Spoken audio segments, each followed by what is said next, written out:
Well, my friends, how are you doing? Welcome to PMP 2024 Live. It's always a pleasure to be with you, those of you who are on the journey to getting certified to being a PMP. And for those of you who are already certified, I'd like to say a massive congrats to you. Really excited to be able to meet with you once again. So don't be a stranger. Let me know where you're calling from or where you're listening to me from. And for those of you that may have any questions, now's a good time to begin putting the questions in. But the purpose for our meeting today is to once again realign your journey towards PMP exam success. Okay. I know lots of you have plans to get certified in 2024, but it's important that you be focused on the right direction. All right. Because this PMP exam, when you look at it, it's full of content. It has so much information in it. So you need to be focused, my friend. You need to be laser focused on what exactly you're doing at every step of the way. Now, the easiest way is this. Number one, understand Agile. Please understand Agile. I know there are lots of courses out there. They're very heavy in the predictive piece, but they're not heavy enough in the Agile piece. And therefore, when people get on the exam, they don't understand the questions. Let me be perfectly clear about the questions, how the questions are posed. The questions are going to ask you, you are a project manager. It will always tell you who you are. You're a project manager on a project. You're doing this, that, or the other. You encounter a situation. What should you do next? But not just that. In the answers, you very well could have a blend of agile and predictive answers. And it doesn't mean you should choose agile all the time or predictive all the time. It depends on the way the answer is crafted. So my recommendation to you, number one, if you have this book called the Agile Practice Guide, read the book. If you've been for one of my courses and you have Agile book, this one, if you have Agile Principle Run and Cut, please read the book. In fact, I mean, you can see the relative size, right? This is great. This goes deep. This brings you into the discussion like from a layman's perspective. So if I were you, you can get this on Amazon. You can get this everywhere books are sold, pretty much this as well. So I would recommend, if you are weak in Agile, beef up your Agile understanding to the point where you know pretty much where the question is going, right? You got to know from an Agile perspective the values, the philosophies, the thought processes, like just vanilla flavored values. Know your values really well, right? Just know through this work, we've come to value individuals and interactions over processes and tools, working product over comprehensive documentation, customer collaboration over contract negotiation, responding to change over following a plan.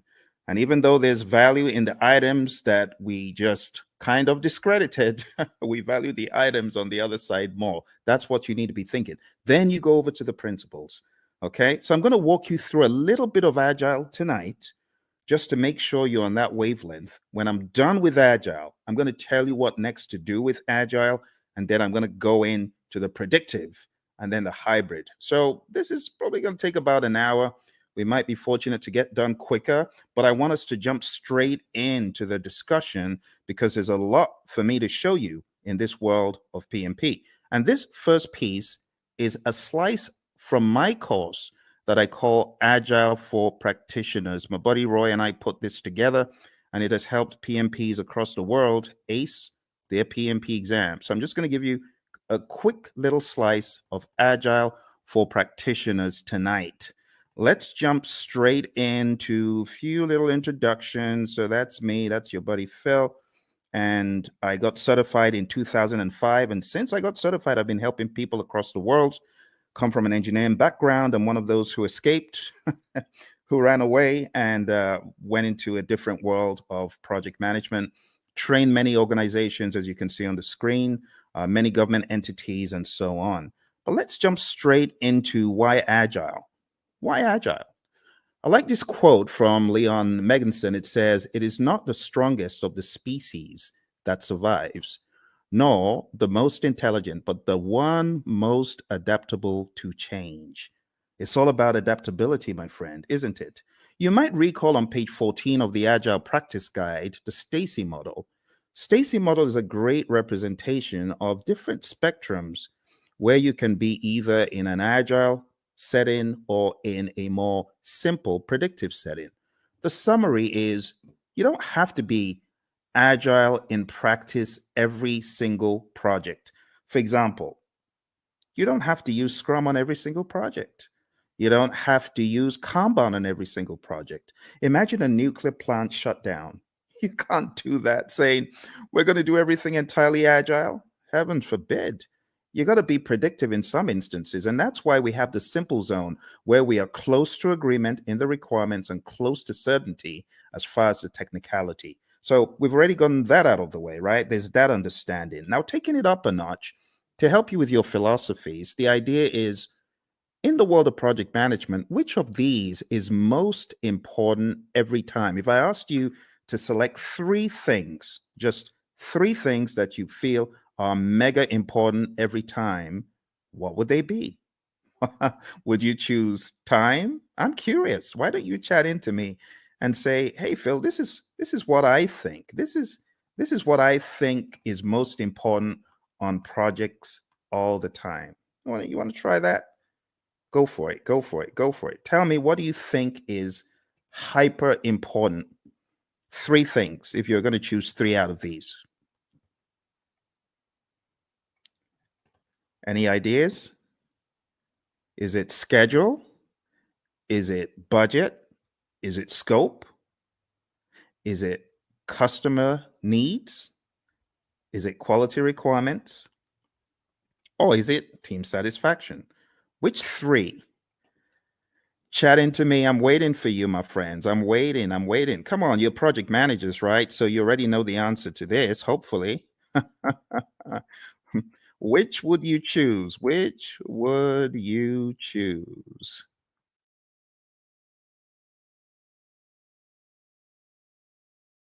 All right. Which would you choose?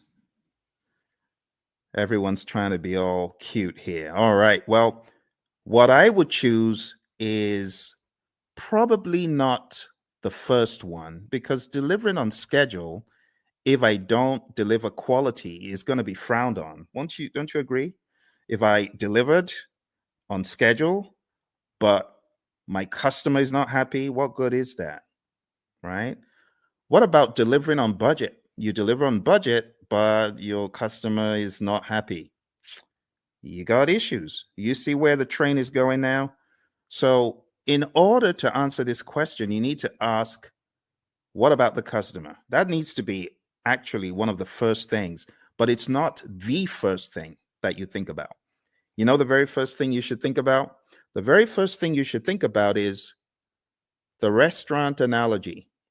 Have you ever been to a restaurant and you made the mistake of being mean to the waiter and they're going back there and you're wondering, oh my goodness, I shouldn't have done that. Who knows what they're going to do to my food?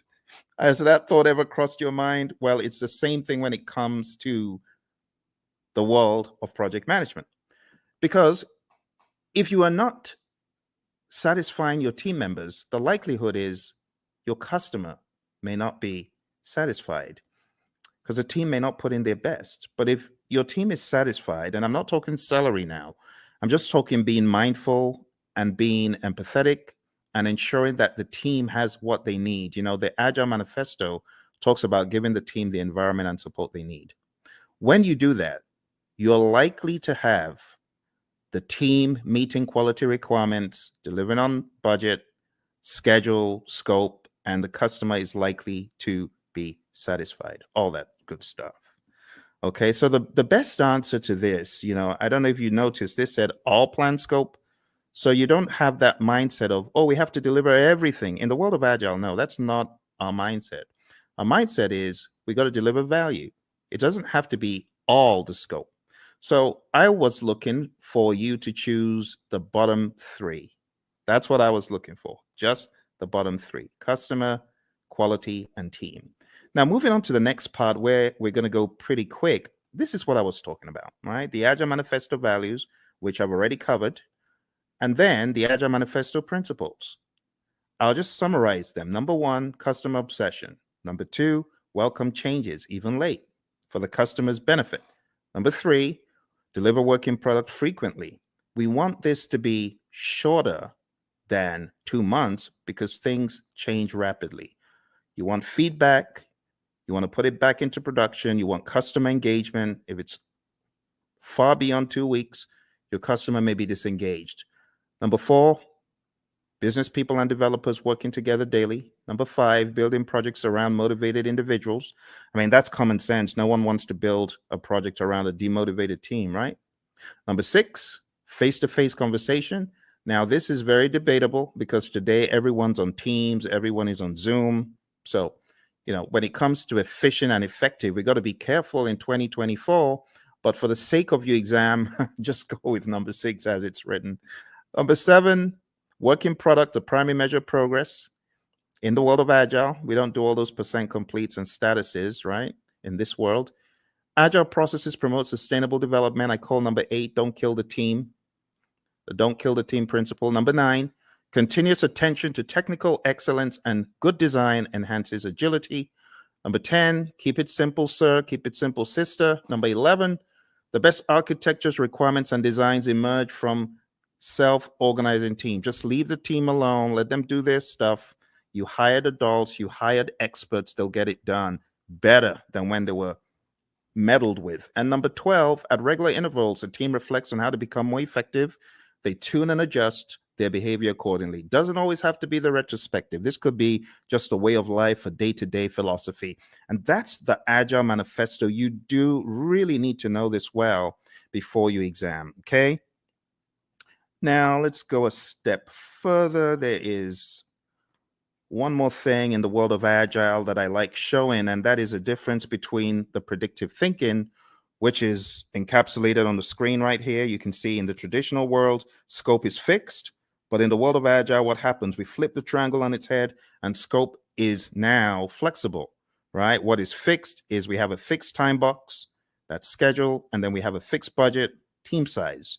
So don't forget these core things about the world of Agile.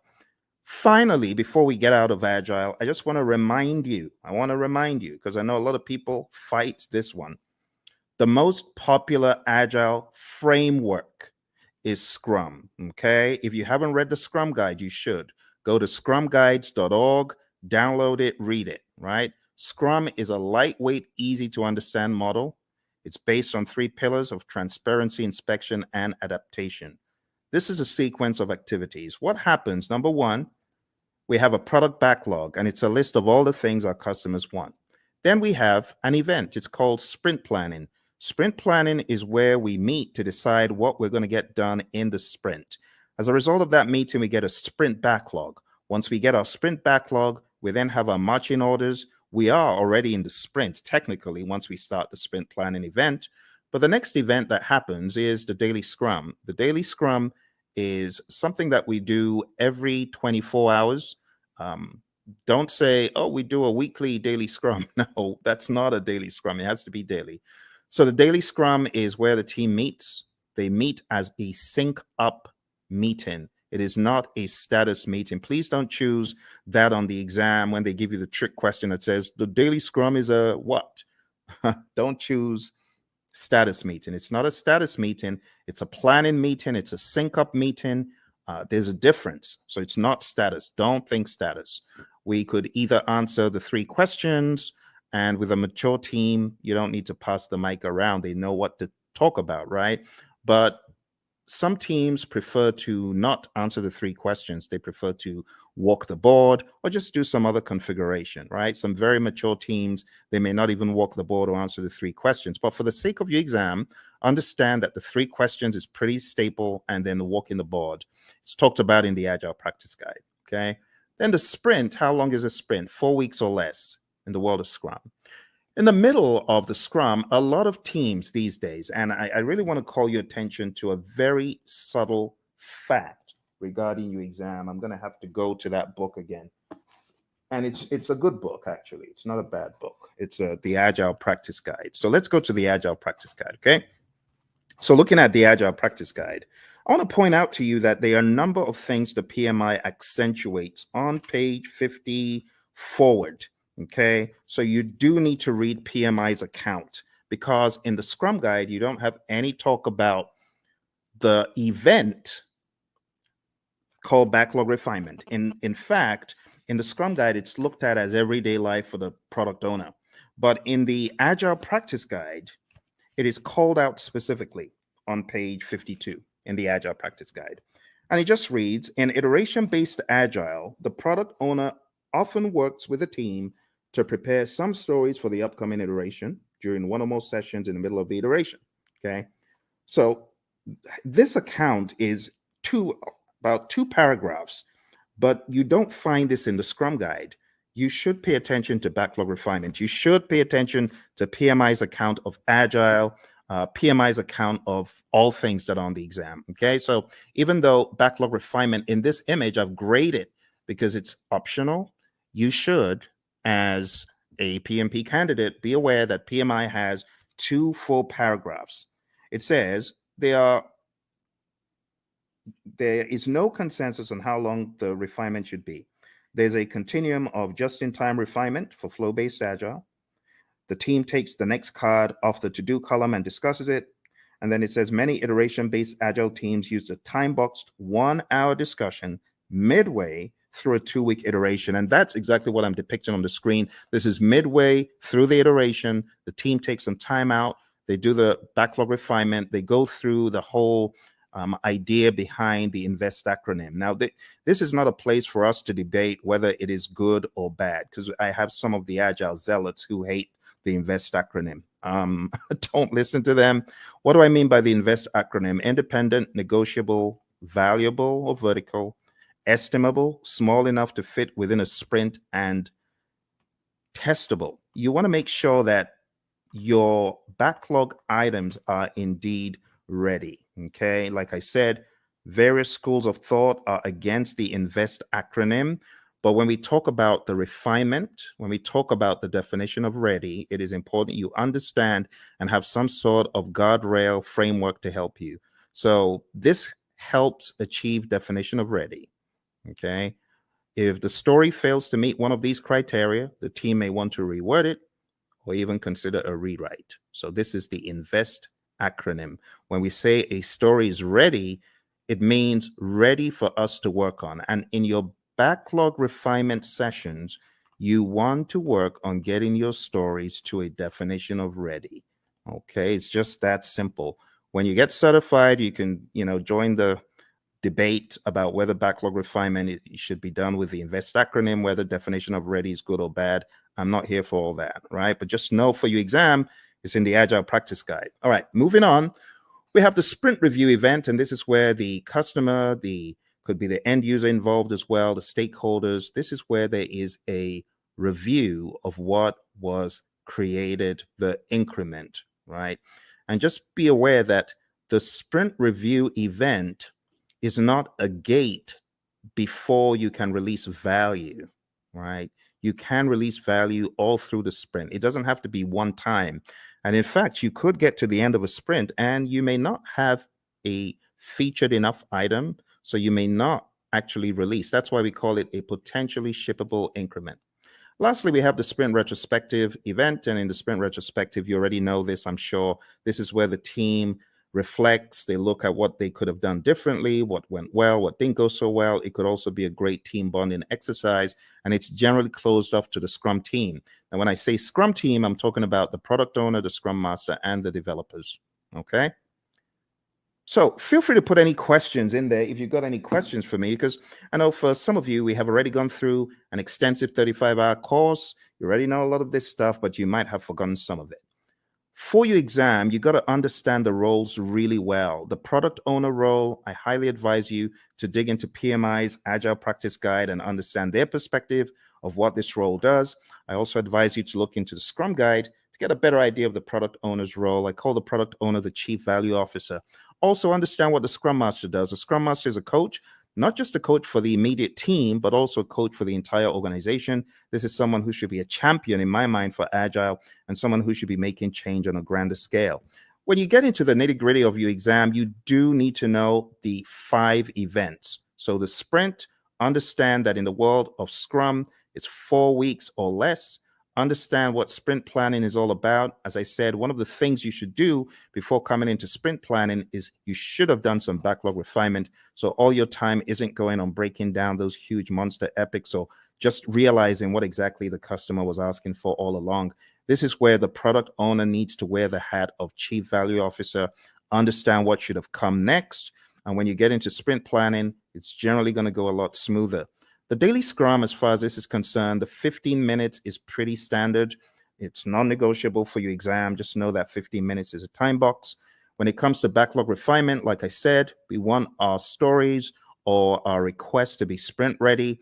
Again, in industry, there's the debate of, well, stories aren't needed in Scrum. They're not in the Scrum Guide. Yes, but for your exam, understand what stories are. I have to say these things because the landscape of Agile is changing very rapidly. When it comes to a sprint review, it's showcasing working product to the stakeholders. It's important that we don't relegate it to just a mere demo, but we see this as a working meeting. We can use this meeting to discuss metrics, what was not done and why. Delivery team demos the working product. The customers may even test it out. Physical products. We have a client of ours who had this physical autonomous vehicle, and customers could get to actually test out such things in a demo. All right. And then the retrospective, like I said, it should be a safe space. You want to understand what worked well, what didn't work well, and you could have some items that you take back to put into the product backlog for the next sprint so that you can improve on those items. But this is not mandatory. It used to be, but it's not mandatory anymore. Okay, a few quick memory joggers. A list of some of the long list of requirements, only those to be done in a sprint. Okay, I'm going to move very quickly. So these are just joggers for your memory, right? Since it says some, it is not talking about the all-encompassing product backlog. This is just talking about the sprint backlog. What about this one? The product backlog is prioritized and owned by whom? Okay, I've already given you the answer to this earlier on. So this is talking about the Chief Value Officer, aka product owner. All right, how about this one? The first event of a sprint is what? Okay, if you were listening in the beginning, you would have gotten that it's the sprint planning event. All right, let's go to the next one. The average length of a sprint used in most firms. If you use the world of Agile philosophies in your firm, you probably know the answer to this one. All right, so the best answer to this, my friends, is not the 1 month. I said 4 weeks or less, but in industry, the sweet spot is 2 weeks. All right, let's move on to the next one. The end result of the sprint is known as what? What do you call the end result of the sprint? All right, so I've abbreviated it because I really want you to think. I really want you to be on your toes thinking about, okay, what are we talking about here? So here we're actually talking about the increment. Now, you can eliminate 1, but you're left with 3. It's definitely not the Project Management Institute. So the best answer that I would have expected you to choose is potentially shippable increment, PSI. Majorly because it may not be featured enough. All right, so PSI is the answer to that one. Okay, PSI. Okay. Next one, a daily scrum is what? What is a daily scrum? Is a daily scrum a planning meeting, a status meeting, a phase gate, or resolution meeting? Hey, Lawan. Lawan, good to see you. Lawan is one of our PMP gurus. She's already certified. And Lawan's got some other certificates, haven't you, Lawan? So very nice to see you. Nice surprise. What are you working on now that you're a PMP? Tell me what you're working on. I'd love to know. All right. So the daily scrum, Lawan said it's A, and she's correct. It's a planning meeting. We don't want to think of it as a status meeting. That will be an immediate 0. So don't do that. All right. Next one, priming the backlog and preparing it for the next sprint through discussions and reprioritization actions is what?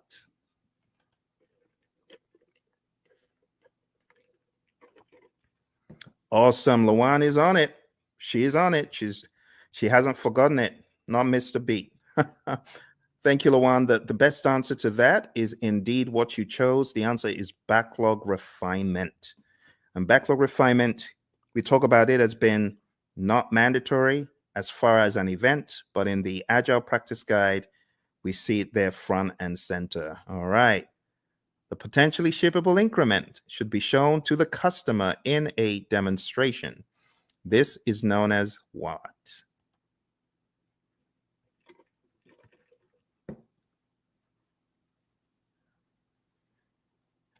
All right. So even though we call it a demonstration, it's not just that, but the best thing that we were looking for here is option C, sprint review.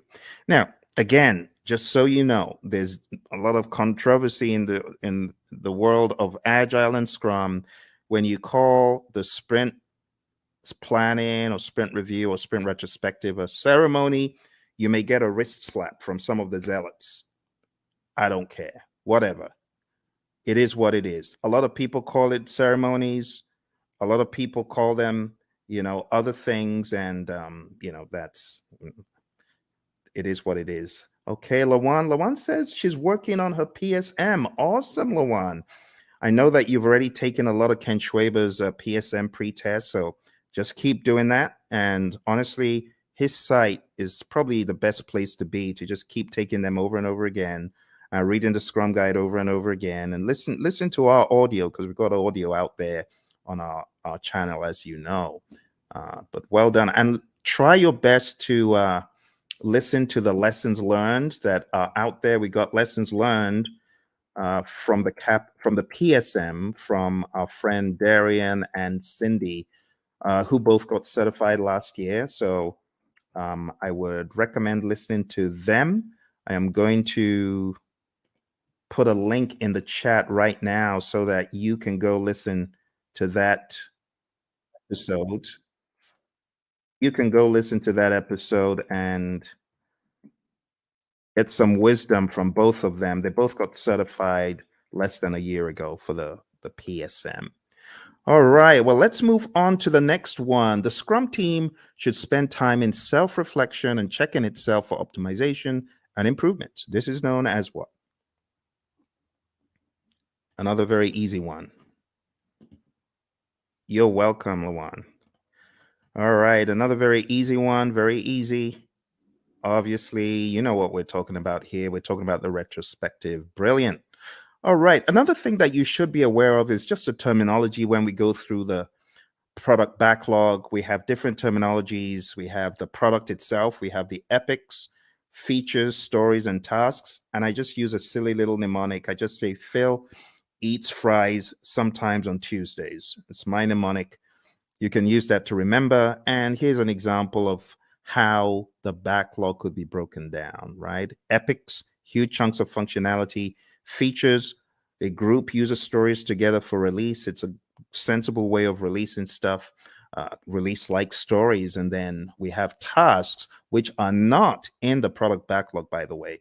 At best, these would be in your sprint backlog, but you have a lot of mature teams who don't even put that level of stuff into their backlogs.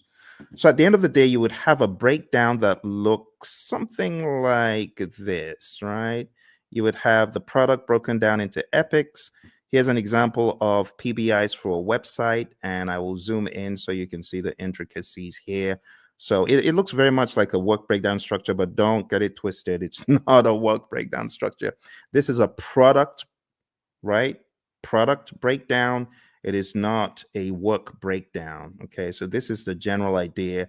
epics, features, stories. You can see we have the core website functionality broken down into the UI, and then that broken down progressively into more levels of detail until we get to a task level. Okay, and then here you can see the UX, content and user experience, broken down into smaller pieces as well. Those would be at the feature level, and these story level, ultimately the task level. And we don't want to make this a religious thing you do in the world of Agile. It's not. It's just logic on how you break down your backlog, right? So your product backlog, you have big boulders, big chunks. Here's the general idea. When you're working on your product backlog, it's like an iceberg, right? You got this big old iceberg at the bottom. You got to break the iceberg into smaller pieces. And those smaller pieces, that's what floats up to the top. And that's what gets done. If the product owner, of course, is thinking properly, that's what should happen first. Okay. The next big difference that I want to point out is the difference between the definition of ready, which we talked about earlier. Go listen to it if you didn't. And then the definition of done. Definition of done is an agreed upon set of items that must be completed before an increment is considered complete. Do not mix this up with the acceptance criteria at the back of the card. The acceptance criteria, of course, could be one of the items that we are looking to be complete, looking to have met the requirements. But at the end of the day, the definition of done is not just one thing, it's a number of things. And it's on a case-by-case basis, depending on your industry and depending on your unique situation. But just remember that the definition of ready and the definition of done are different things. What drives Agile is a concept of value delivery. So you want to make sure you're delivering value to your client. Value should be the number one thing. Another thing that we joke about in our class is the concept of food, because we know people love food. But imagine if you went to a five-star restaurant and you wanted the dessert and someone said, no, you can't have the dessert. You got to eat the greens. Well, as an adult, you can appreciate that. But what if you were a kid? You wouldn't. In the same token, our customers, they have things that are near and dear to them, like dessert. And we say, give them the value they want first. Don't withhold the value from them. Because they won't be happy if you withhold the value from them. If you gave them the value, then they understand you get them, right? You totally get them. So how do you order the backlog?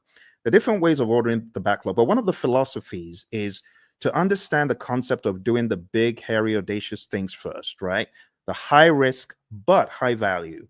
So always think, what is high risk? What is there a high risk and a high value on in this project?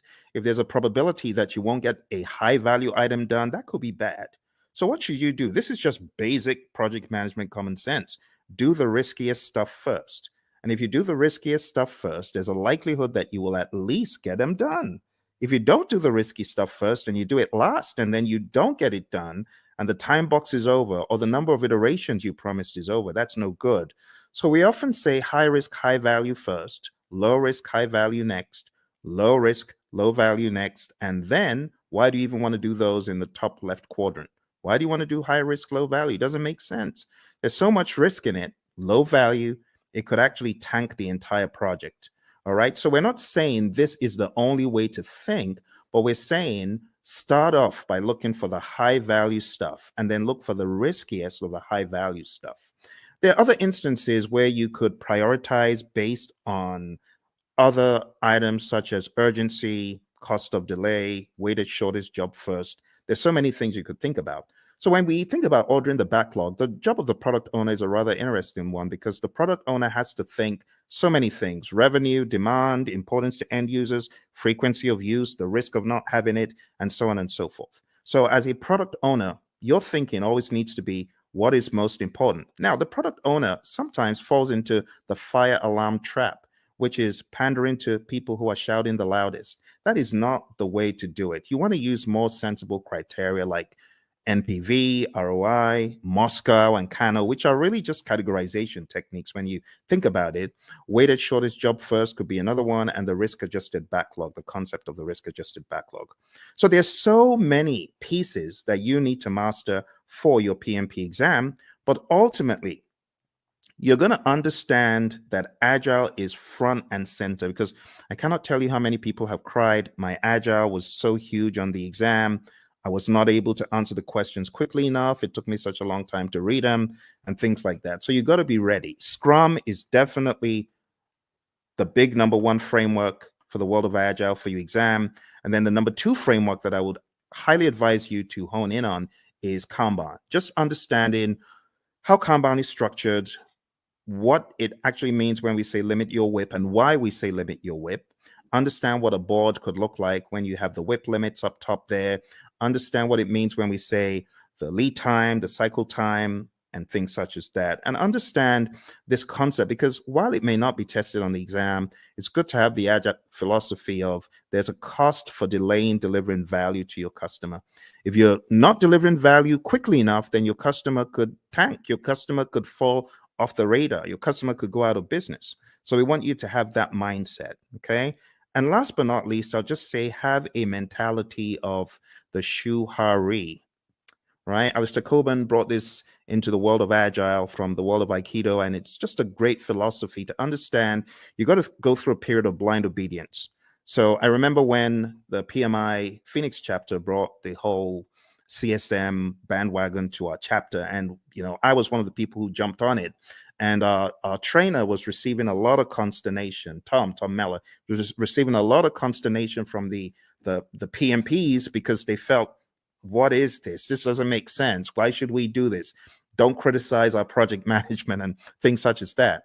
But blind obedience is best. Honestly, if you're coming into the world of Agile, just leave all your predictive stuff at the door, because I was in the world of predictive for eons, but I had to embrace, as they say in the military, embrace the suck. I had to embrace what Agile was bringing, the change in mindset. And not until I embraced it and I went fully in did I fully get it. So the blind obedience stage is really important. After the blind obedience, you get to the heart stage, consciously moving away from the rules, detaching, breaking free. And when you have done this for a period, you now understand the why, and you are just on autopilot Agile when you get to the restage. You're unconsciously finding an individual path to go beyond or transcend. So, my friends, for your exam, this is the first piece that I wanted to introduce to you because Agile is big. It's really big. Now, if you haven't already realized, your exam is going to be based on people, process, and business. And people, process, business could cut across the world of Agile, or it could also cut across the world of predictive. Yes. And that is why I should not say the 12 principles. 12 principles are important. That's in PMBOK 7. So let me just get the 12 principles out of the way for a quick second. 12 principles. Let's talk about that. So for those of you that haven't read about the 12 principles, I want you to download a PMI PDF. I'm going to try to put that PDF in the comments below. So PMI 12 principles. I'm going to share a very, very helpful PDF because it could help you. Like if your exam is tomorrow, you obviously aren't going to have time to read this book, even though it's not as big as the 6th edition, but it's still a significant effort. But maybe, just maybe you could go through the 12 principles in this PDF. So let me show you what is in this PDF. And this will be a very quick run through because the philosophies are quite important. Okay, so let me share this with you. The philosophies in the 12 principles. Let's go very quick. So you can see the 12 principles over here, right? You can see stewardship, team, stakeholders, value, and so on. Let's start from stewardship. Going all the way back to stewardship. So this just says you've got to be a diligent, respectful, and caring steward. All of those things there are extracted from the PMBOK 7th edition, and this is kind of like the most significant part of the book in my mind. So if you open up the PMBOK Guide 7th edition and you go to page 24, okay, I want to make it very clear, very clear. Okay, here, this is it. This is it. I know it looks transparent, but this is it. PMBOK 7th edition. So if you go to PMBOK Guide 7th edition and you go to page 24, it says, be a diligent, respectful, and caring steward. And that's what you see here, stewardship. Stewardship includes integrity, care, trustworthiness, and compliance. And the summary is this: act responsibly to carry out activities with integrity, care, and trustworthiness while maintaining compliance. And that's it. Let's go to the second one. Number 2, team. So if you follow me to the next one, page 28, it just says project teams are made of individuals who wield diverse skills. And the summary is create a collaborative project team environment. That's the summary. All right. Next, we go to stakeholders. And the principle about stakeholders is one of collaboration. It just says effectively engage with stakeholders. Number 4, value. I've already talked about value today, and this just espouses that same idea. Focus on value. If it's not valuable, don't do it. Continually evaluate and adjust project alignment to business objectives and intended benefits and value. Systems thinking. Always see the big picture. It says recognize, evaluate, and respond to system interactions. That's that one. Going over to leadership. Leadership is all about being bold, taking those leadership decisions, making them. It says demonstrate and adapt leadership behaviors to support individual and team needs. So here, I would say definitely know the Hersey-Blanchard model, the 5 stages of team development, things like McGregor's theory, Herzberg, Vroom, McClelland, all those. You should have an idea about those, but understand that leadership is all about influence. There's a difference between leadership and authority. You got to know that, okay? Even in the power interest grid versus the influence impact grid, there's a difference between power, authority, and influence leadership. Okay, you got to remember that. So demonstrate leadership behaviors. Moving on to tailoring. Tailoring, it says tailor based on context. The summary is you cannot throw the entire PMBOK guide or guides or process group or practice guide at every single project. All right, next one is quality. It says build quality into processes and deliverables. You got to think quality. It says maintain a focus on quality that produces deliverables that meet project objectives and align to the needs, uses, and acceptance requirements set forth by relevant stakeholders. Let's move on to complexity. Complexity, it says navigate complexity. The best way to navigate complexity is to understand the dimensions in it. The dimensions, human behavior, system behavior, uncertainty itself, and ambiguity, and technological innovation. There's a difference between these two. So let me go over these on page 51 very quick for you. Ambiguity is a state of being unclear. It says of not knowing what to expect or how to comprehend a situation. Then it says uncertainty is a lack of understanding and awareness of issues, events, paths to follow, or solutions. The summary is this. PMI is saying complexity is a characteristic of a project, and you as a project manager, you need to know how to manage it. How do you manage complexity? Let me take you back in time to the Stacy complexity model, remember? Now, how did we say we would work on complexity? We're going to break things down into smaller pieces, do things in iteration. Sounds like agile, right? Because that's what we're talking about. All right, number 10, optimize risk responses. It says continually evaluate exposure to risks, both opportunities and threats, to maximize positive impacts and minimize negative impacts to the project and its outcomes. Number 11, embrace adaptability and resiliency. It says build adaptability and resiliency into the organizations and the project team's approaches. It says most projects encounter challenges or obstacles at some stage. The combined attributes of adaptability and resiliency in the project team's approach to a project help the project accommodate impacts and thrive. Adaptability refers to the ability to respond to changing conditions. Resiliency consists of 2 components: the ability to absorb impacts and the ability to recover quickly from setback or failure. Last but not least, we have number 12, one of my favorites, and this says enable change to achieve the envisioned future state. It says prepare those impacted for the adoption and sustainment of new and different behaviors and processes required for the transition from the current state to the intended future state. Here's the deal, my friends. If you're ever going through change, just remember that people are different. Some people cannot absorb change very well, and others can. So you must approach it from a humanistic standpoint. You have to be empathetic. You have to understand the J curve, the way the J curve works. People are going to be in that valley of the J curve, pondering and wondering, how does this impact my life? They're going to be down in the dumps. So what the PMI advocates quite a lot is sense-making sessions. Don't forget the people. All right, and that's pretty much it for PMBOK 7. For those of you who have been asking the question, Phil, does that mean I need to just read the entire PMBOK 7?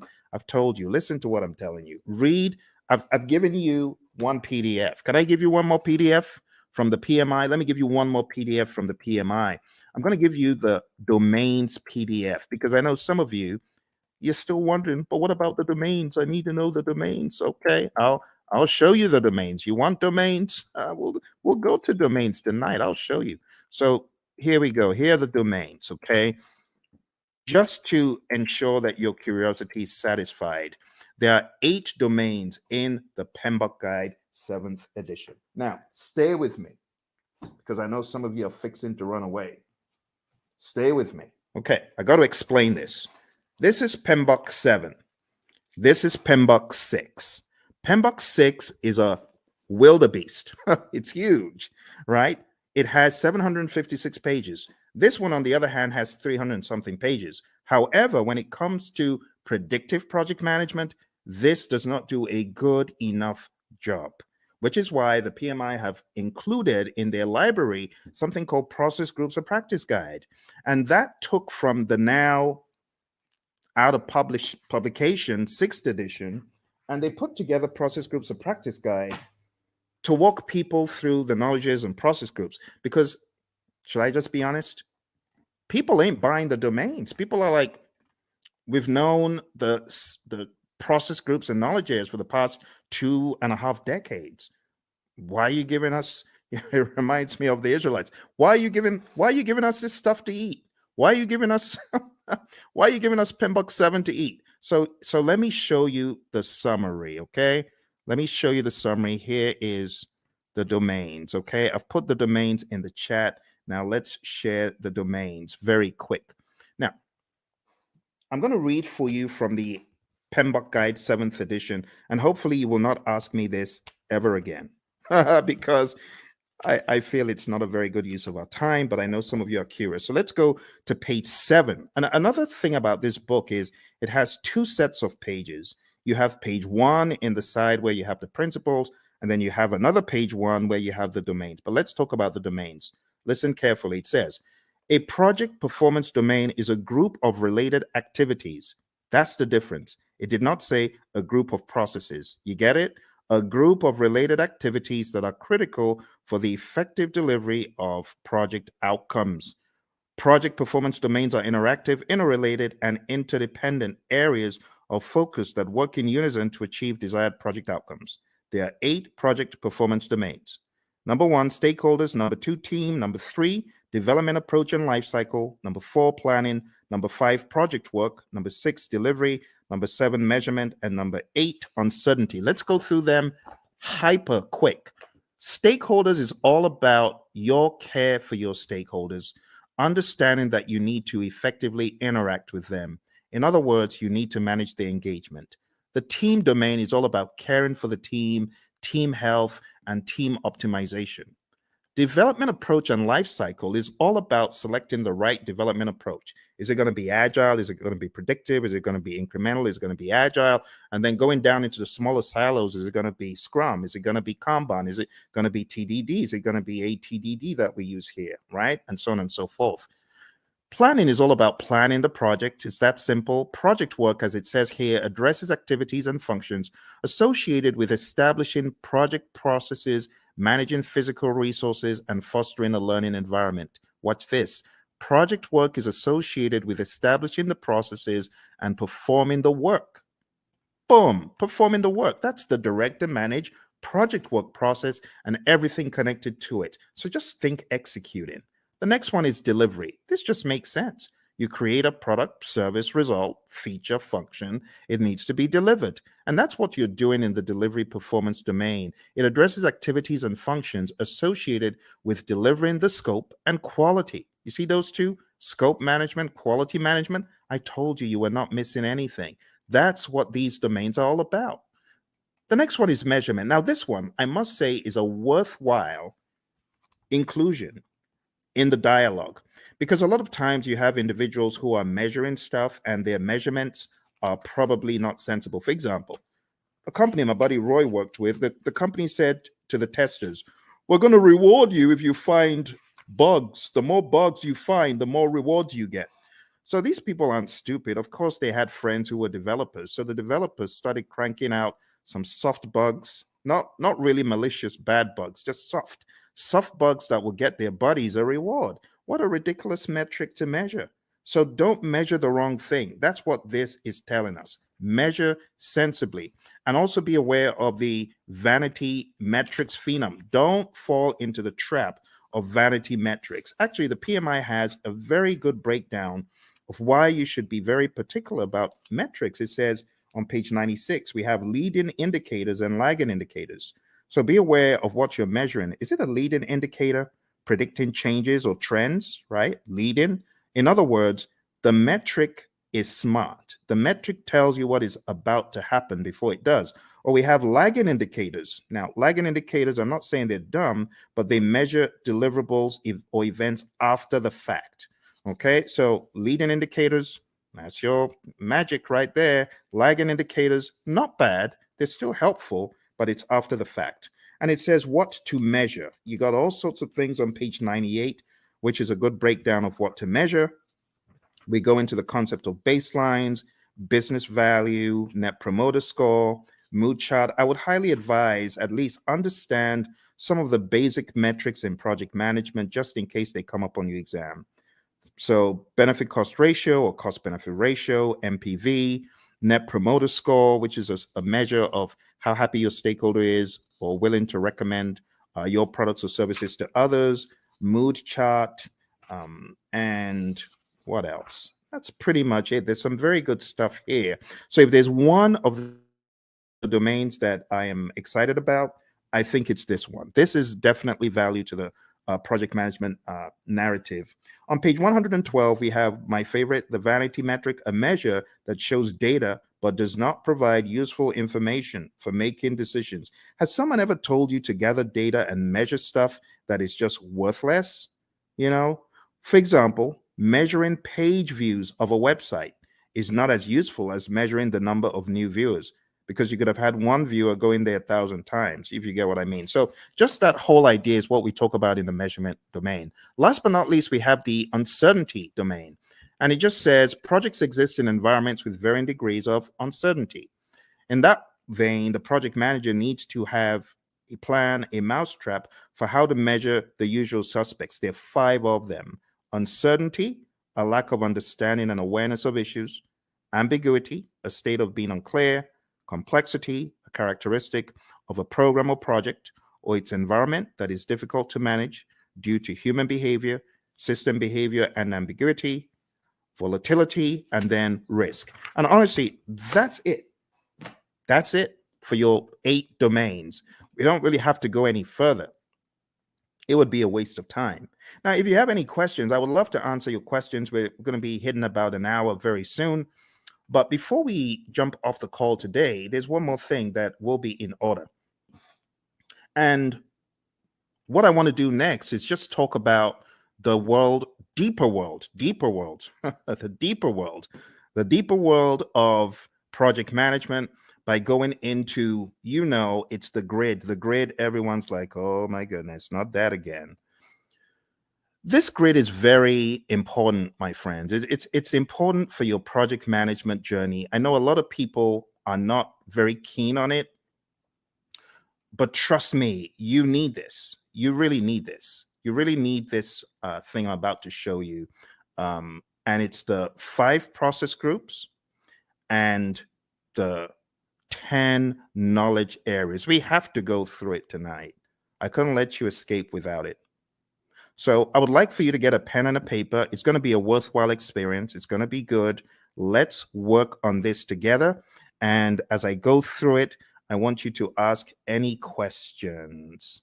Okay, if you have any questions, now would be a great time to ask them. So in the world of project management, according to the PMI, way back in time, there are 5 process groups of project management, and they're just 5 buckets. I just call them buckets of things that need to be done in order for us to get project work done. And when I say project work, I'm talking more about the work that the project manager and the team are going to do to manage the project. You see, there's a difference between doing the work versus managing the project. You hear the PMI talk about a product life cycle. That's all about doing the work. But then there's talk about a project management life cycle, which is really code for the process groups. So if you're taking this exam, what is going to help it become easy for you? I heard this again from one of our latest PMPs. Shout out to Lily, who got certified about 4 days ago. She said the same thing. This will help your exam. Highly recommend that you watch this over and over again and you work with me. I am going to be typing in all of the process names and I'm going to be explaining them to you. All right. So why don't we get started with the first area of knowledge? Because we got, I prefer extra money in cash at the top, or I prefer eating mangoes chilled. And then we've got, I saw 6 chipmunks quietly roasting coffee, reading poetry stories. Or I saw 6 Cubans quietly rolling cigars, really puffing smoke. You choose whatever one you want. As long as you remember the 10 areas of knowledge, I'm good. Moving into each one, we have the very first, which is integration. I'm going to be making them a bright yellow as I go through. Hopefully I remember to be consistent with it. And in that way, you'll know which one we're on, okay? So right now, we're going into integration. Let's make it a bright yellow. All right. So in integration, the very first thing that happens is the develop project charter process. And in develop project charter, you are creating a document that authorizes the project. You, the project manager, could be working on this, but you don't necessarily have to, because if you've got a sponsor who is capable, they could create this by themselves. They don't need you to do it. But other times they may ask you to do it. In fact, in a lot of companies, the project manager creates the charter, the sponsor signs off on it. So you have to understand that dynamic. All right. Next, going over to planning. The next thing you do in integration is you develop the project management plan.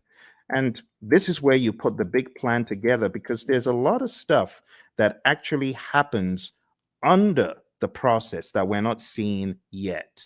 There's stuff that happens under integration, and all of that rolls up, technically speaking, into integration at the end. We'll talk about that progressively. Next, going into executing, we have the direct and manage project work process. This is where the work is being done and the major output is a deliverable. So think about it. Everything that you're doing in project management, whether you're making a chicken sandwich or whether you're working on software or code or whatever, you will have the time when you need to do the work. And direct and manage project work is where the project manager is helping by directing and managing what needs to be done. Okay. From direct to manage project work, in addition to deliverables, we get something called the issue log, and we also get work performance data, which is just like you as a project manager, you are observing what is happening on the project. You know, you're observing how many widgets have defects. You might be observing which employees are unable to come in for work. We call that work performance data. The other thing that happens here in executing and integration is manage project knowledge. Okay, and then moving over to monitoring and controlling, we have a process called monitor and control project work. And this is where we are creating reports. We call them work performance reports. And the reports help understand the status of the project and so on. And the other thing that happens here is called perform integrated change control. And this is where you are reviewing the change requests that come in. The change control board is also involved. So you would review the change request as it comes in. If the change request is not in formal writing, you are encouraged to put it in formal writing. And then you review it, you do an impact analysis, and then you send that information to the change control board, and they can review the change request and decide whether it's going to be done or not. And then in closing, we have the close, project, or phase process. Close, project, or phase. And this is where you close out either a phase in the project or the project as a whole. Now, what I want to do right now is just comb through them in a little bit more depth. All right. We get a project charter from here, develop project charter over here. From develop project management plan, we get our project management plan. From direct to manage project work, we get our deliverables. From manage project knowledge, this is where we do our lessons learned. We get a lessons learned register. From monitor and control project work, we get our work performance reports. From perform integrated change control, we get our approved change requests. Remember, we could also say the change log is technically an output from here. But remember, your exam is not based on all these inputs, outputs, and stuff. They just help you understand the flow. It is important for you to understand the flow, my friends.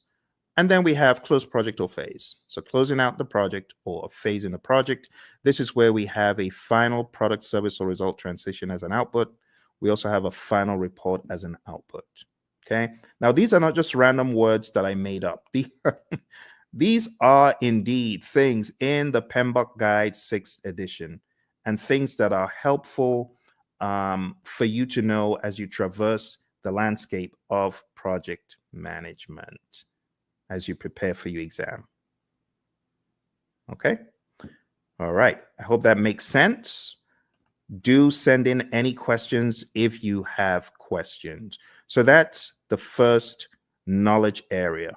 Now, everything that happens under integration, you got to look at it like this.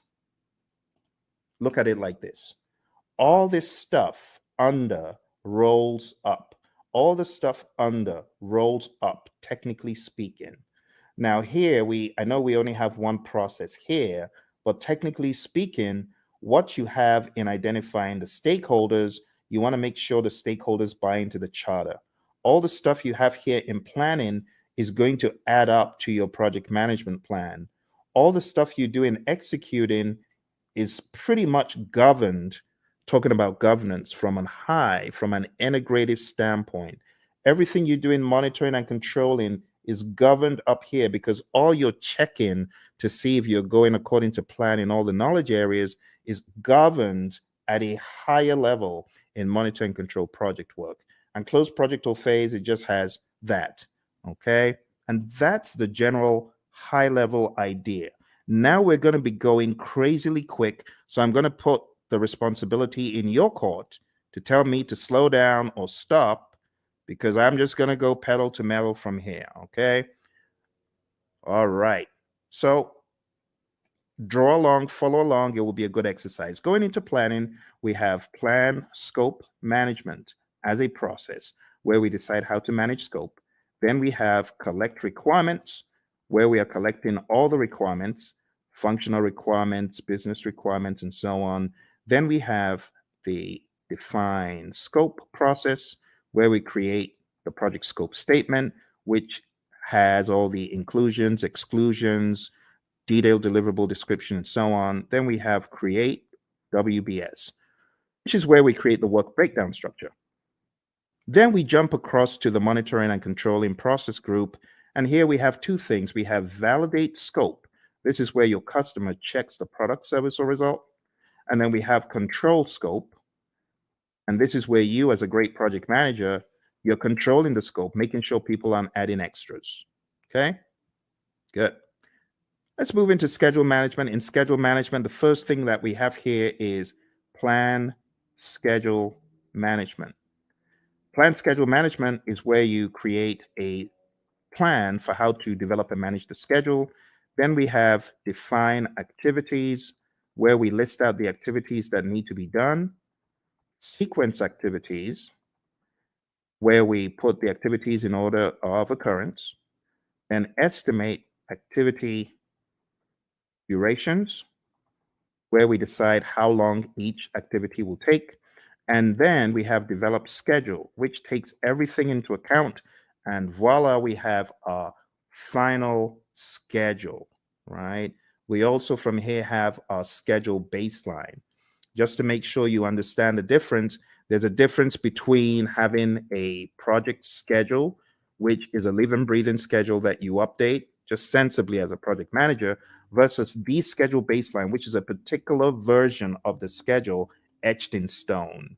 So there is a difference between the schedule baseline and the project schedule, and it helps to know that. Last but not least, on the other end of the spectrum, we have control schedule, and this is where we ensure that our schedule is going according to plan.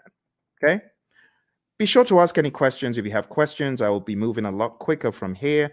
Going into scope, we have three things we do. Three things in planning and one in the monitoring and controlling section.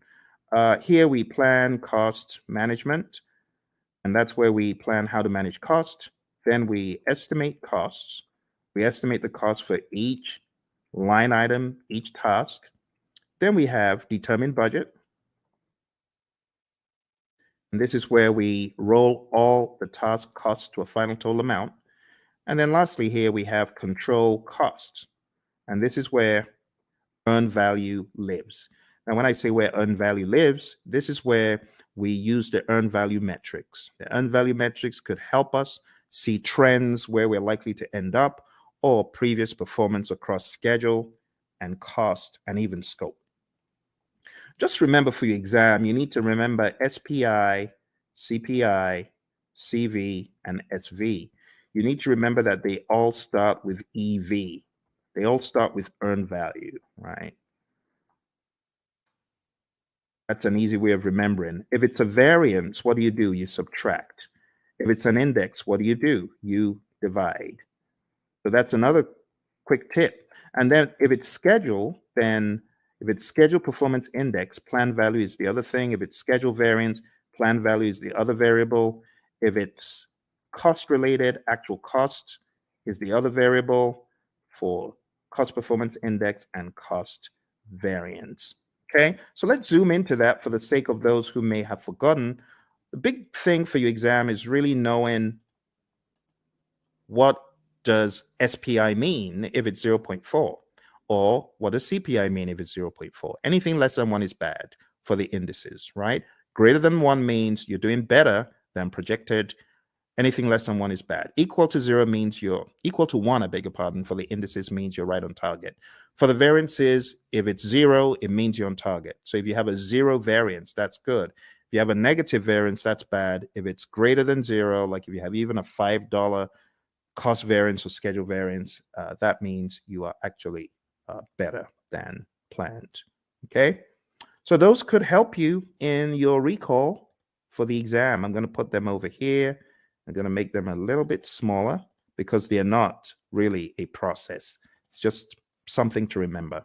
All right, let's go over to quality. So in quality, we have plan, quality management,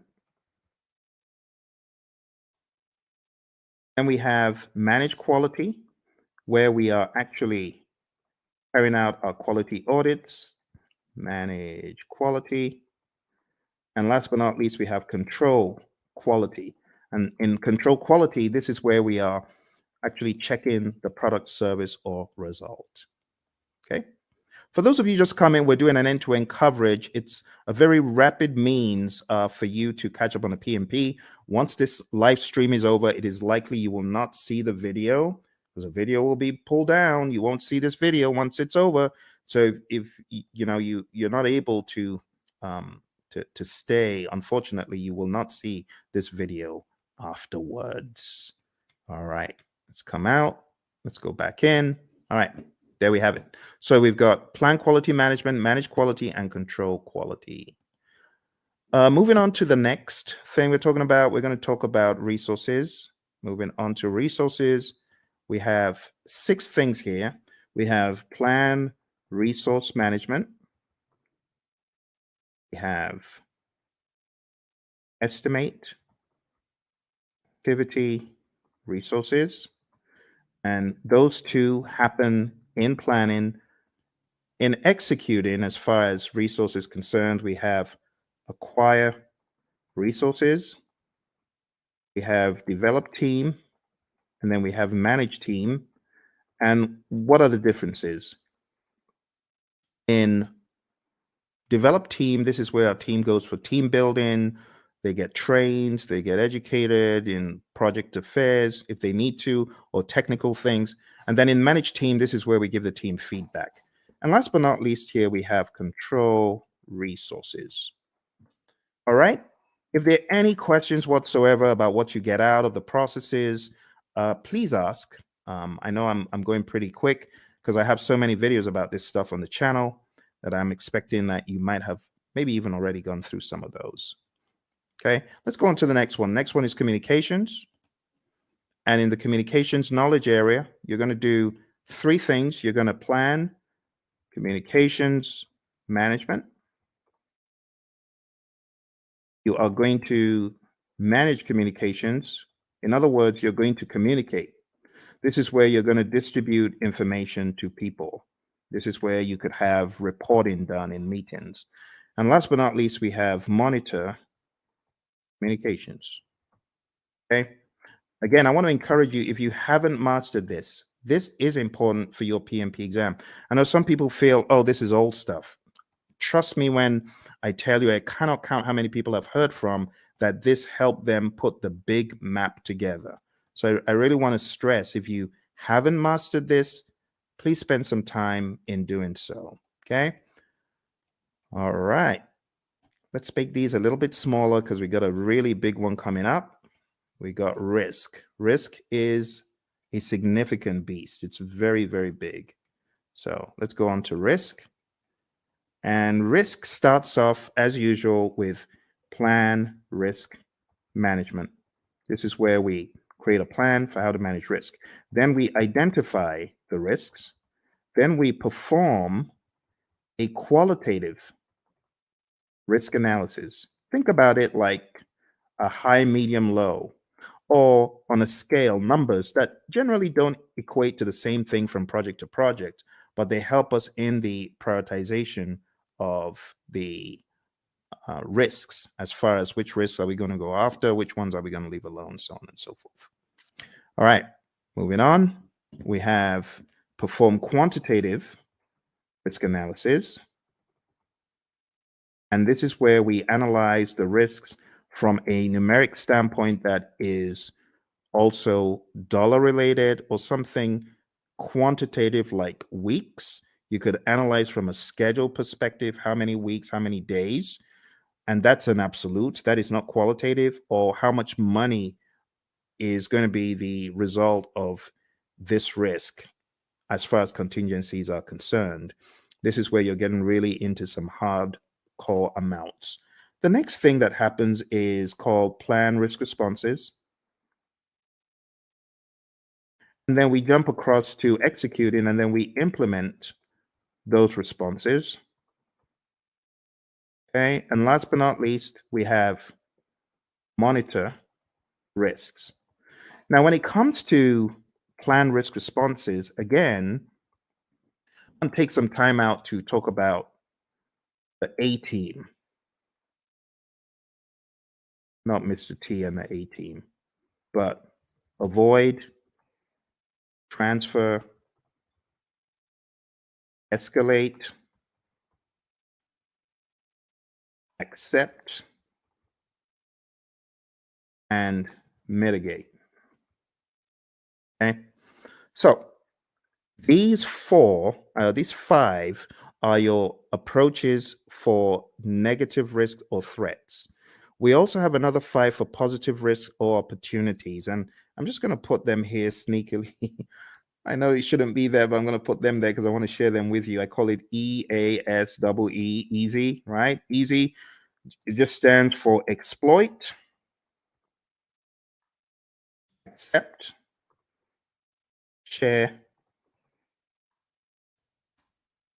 escalate, and enhance. You got to know these really well. Look on the channel because I have videos. Avoid. Let me just blow this up a little bit so that you can see it a little clearer.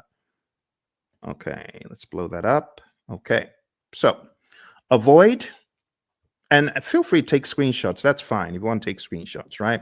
So avoid is avoiding the risk altogether, 100%. The risk doesn't happen or it doesn't impact at all. Transfer is transferring to a third party. Escalating is elevating the risk to either your boss because it's beyond your power or your authority, or you could escalate because it's affecting other parts of the organization. Accept is doing nothing. We have passive and active accept, and mitigate is reducing the probability or impact. On the side of the easy, which really should be here, but I'm just making this quick. The easy is for the positive risk. So you could exploit a risk that's 100%. That positive risk is going to happen, right? That's what we mean by exploit. 100% will happen. Accept is doing nothing. We have passive and active accept again. Sharing, again, same strategy as I said for transfer. You involve a third party. It could be a special purpose company. It could be a sister organization that you share the positive risk with. Escalate, again, escalating it to a higher power because it's beyond your project or because it's beyond your power. And then enhance is really just increasing the probability or the impact of the positive risk. All right, so that's risk, my friends. We are going pretty quick here, and we are going to be done before you know it. Let me go back and share the last pieces of information because we have just 2 more knowledge areas. Aren't you amazed at how quick that has gone? You know, in some courses, the entire 1 week is spent on that. They spent 5 days taking you through what I'm showing you in minutes. That's why you need to come to my course. Come to my course. I'll do a lot of time optimization for you. You want to join my course, go to hpmexam.com or go to tinyurl.com/elite PMP, or tinyurl.com/elite CAPM. I'm going to put those links in the chat because I know some of you are like, how do I join your program, Phil? Well, you just need to go to Elite PMP. You can start studying with me tonight, like right away. You can start studying with me right now, because if you sign up there, you'll be able to join immediately. It's on Udemy, and costs 24 hours a day. You just decide when you want to join. And if you're getting ready for the CAPM exam and you're wondering how to get certified, you can join me on the Elite CAPM program as well. I'm going to put that in the link. Do that. Put that in the chat. So go to Elite CAPM if you're keen on studying with me for the CAPM exam, and then if you want to be on my full-blown training for project managers, not only to get them PMP certified, but also to elevate them to the next level after PMP. In other words, showing you how to succeed. You can just jump into my program, which is called hpmexam.com PMP exam immersion. Let me put that in the chat as well for those of you who are curious, because I know some of you are feeling the training right now. You're like, my goodness, I just spent $2,000. I spent 10 times more. I got 10 times less in a different program. If that's you, I want you to smash that like button. Tell me if that's you. I want you to hit like. I want you to subscribe to the channel, and I actually need you to share it with your friends. Okay, that's what I need you to do. So if you want to study with me, do that. And if you're like, Phil, I ain't got a dime. I'm just trying to get by. Hey, that used to be me. That used to be me back in 05. I didn't have a dime. And that's why I've got you covered. I've got a free 30-hour program right here on YouTube. For those of you who are on YouTube, those of you who are on the other platforms, thank you for joining me from the other platforms. I see you. I see all of you across the platforms. So if that's you and you're like, Phil, I ain't got a dime, I got you covered. I'm going to put a link in the chat, and this is to my 30-hour free program, totally free. All you need to do is go on to pmp.pmradio.org, and I've got over 30 hours of free video. Free, totally free. No catch. The only thing I ask, though, if you really want to support the channel, because I know some of you you gained so much from the channel.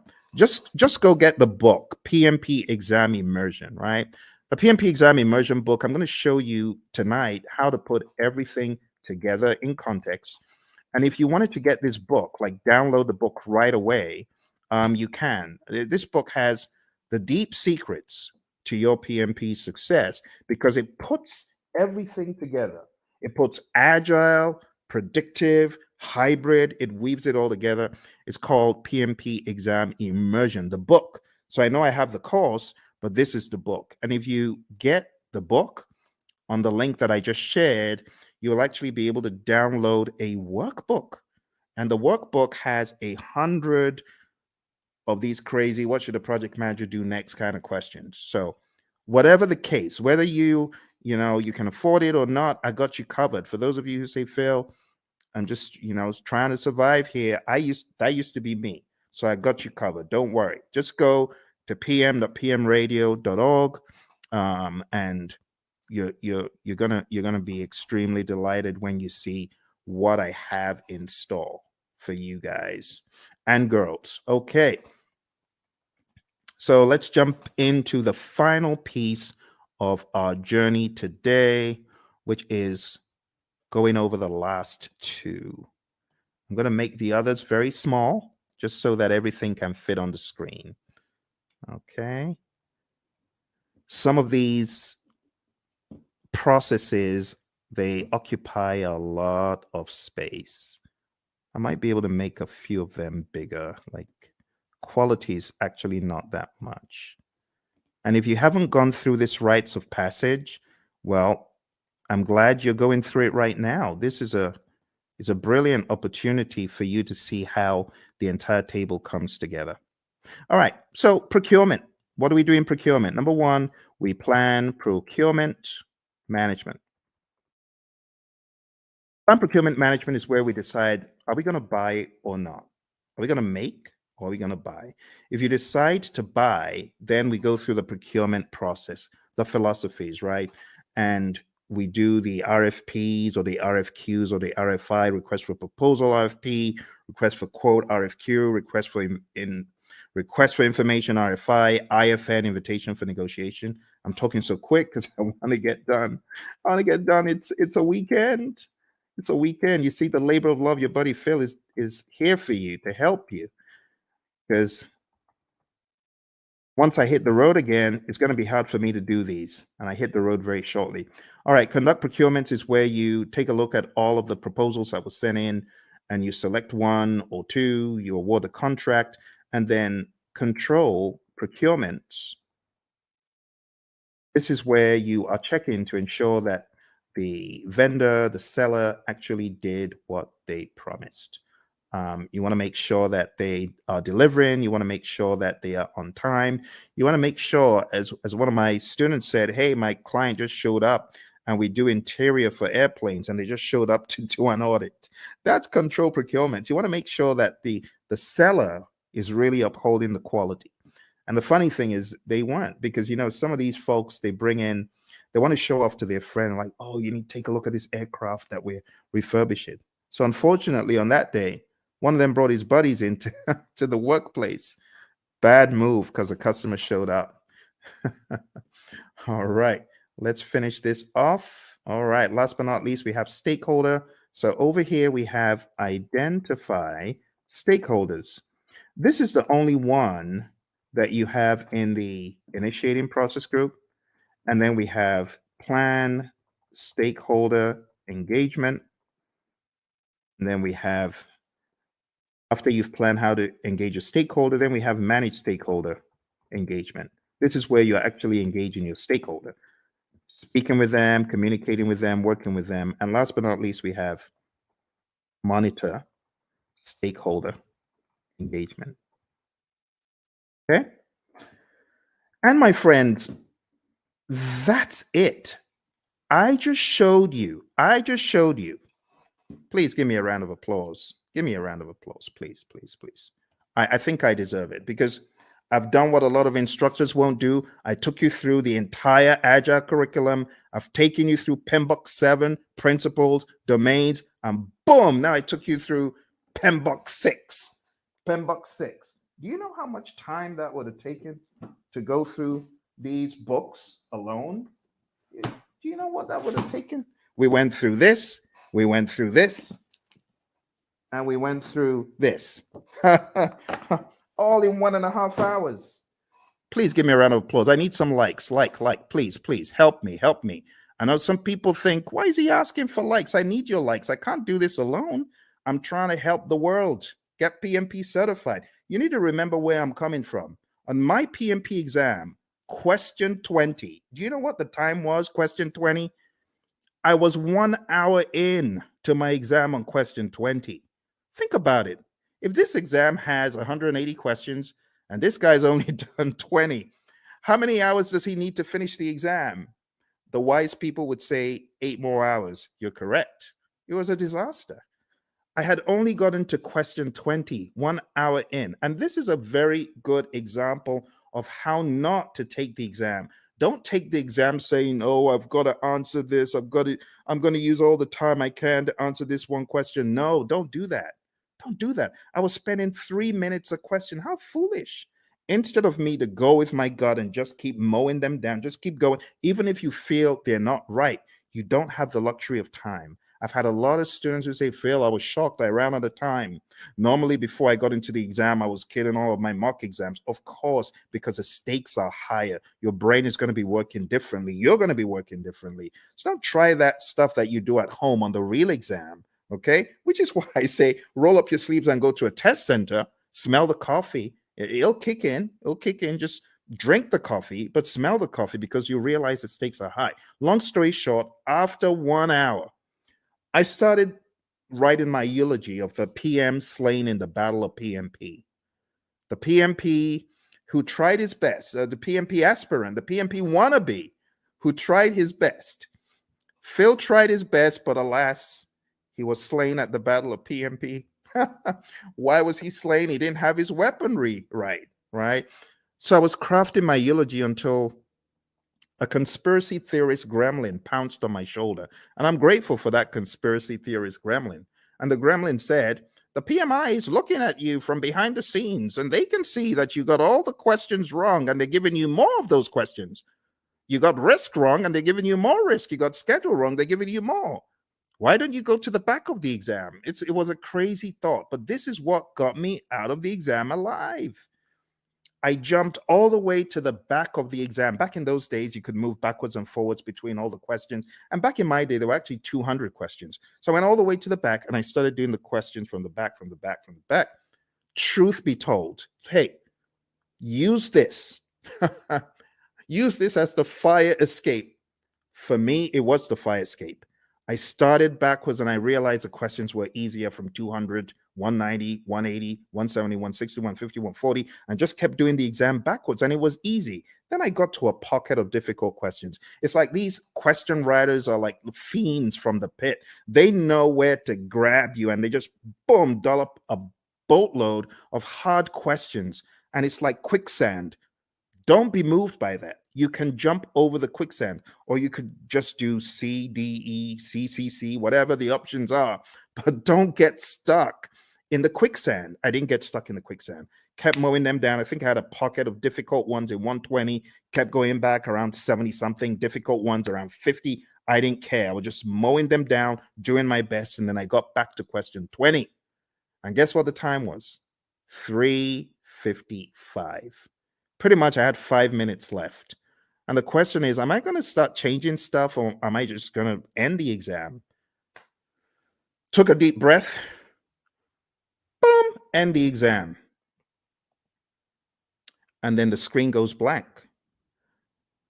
You've been selected for a survey. We would like to find out, did you enjoy your exam experience? Was it clean? Did you like the staff members? Oh my goodness. Now I have to go all the way through this ridiculous survey saying, I liked it, I didn't like it. But remember, the conspiracy theorist gremlin is saying, Phil, you got to say you like it, because if you said you don't, you're going to fail. So what did I do? Yes, I liked it. It was good. It was clean, even though it was dingy and dim lit. Everything was good. It was good. It was good. It was good. Then press the end button and the screen goes blank for like an eternity. Congrats. You've passed the exam. Talk about being chased by, you watch those TikTok videos of crazy bear out of somewhere in Colorado, those bears. That was me. I felt like I had run from the crazy beast. And that's why I do what I do. Because when I came out of the exam, I promise that if I come out of the exam alive, as I'm writing this crazy exam called the PMP exam, I'm promising if I come out of this thing in one piece, two promises. Number one, I promise I'll never curse the PMI. I won't curse them as I always have been. And number two, I promise I'll tell everyone anything in the world that moves. I'll tell them this exam crazy. Crazy exam, crazy exam. That's why I say take no prisoners. Do everything you can before you find yourself in front of that computer monitor. Do everything you can. All right. Final thing we're going to talk about today, my friends. I'm going to show you the PMI's secret sauce for the PMP exam. They have a secret sauce for the exam, and that secret sauce is encapsulated in a document. And the document is simply called PMP Exam Content Outline. I'm going to put that in the link so that you can download it and read it. I'm showing you where all the treasure is buried tonight, my friends. You know, like I said, I'm hitting the road again. I don't know when next I'm going to be able to do this. It's going to be a while. Here we go. Here we go. That is the PMP Exam Content Outline. And I'm going to go over the outline with you, but I'm not going to do it the usual way. I'm going to do it differently. I am going to do it very quickly by going through my special roadmap.